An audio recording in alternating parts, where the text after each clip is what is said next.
एक गांव में एक किसान और एक साधु रहता था।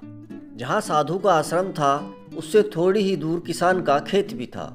साधु हमेशा यह सोचकर परेशान रहता कि मैं हमेशा ऊपर वाले को याद करता हूँ, भजन करता हूँ, दिन रात भूखा रहकर उपवास करता हूँ, फिर भी मैं उतना खुश नहीं हूँ जितना कि यह किसान रहता है।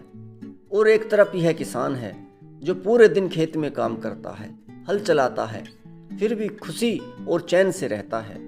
और एक तरफ मैं हूँ जो भूखा प्यासा रहकर भी प्रभु को याद करता हूँ। और दूसरी तरफ यह किसान है जो पेट भरकर भोजन करता है और चैन से रात को चादर तान कर सो जाता है। भगवान के भजन के लिए इसके पास समय ही नहीं है। एक दिन अचानक दोनों की मृत्यु हो जाती है।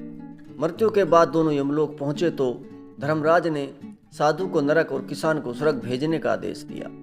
आदेश सुनकर साधु को बड़ा आश्चर्य हुआ और बोला, महाराज, यह आप क्या कर रहे हैं? मैंने अपनी पूरी जिंदगी भगवान की पूजा पाठ और भजन करने में लगा दी। इस किसान ने तो आपका नाम तक नहीं लिया। इसने अपनी पूरी जिंदगी ऐसे ही बिता दी और आप इसको स्वर्ग और मुझे नरक भेज रहे हैं। यह गलत है महाराज।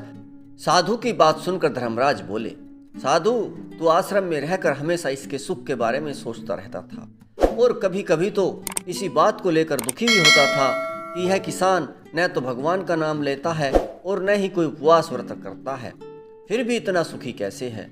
आगे धर्मराज बताते हैं कि यह जो किसान है दिन भर अपना खेती बाड़ी का काम करते समय भी तेरे मंदिर में चल रहे भजन कीर्तन पर ध्यान रखता था और अपना हल चलाते समय भी प्रभु भजन में मगन रहता था।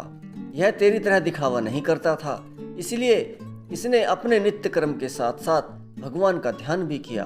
और तूने दुष्ट प्राणी भगवान के घर आश्रम में रहते हुए भी इस किसान के काम और इस पर ध्यान दिया, इसलिए इस किसान को स्वर्ग और तुझे नरक भेजा गया।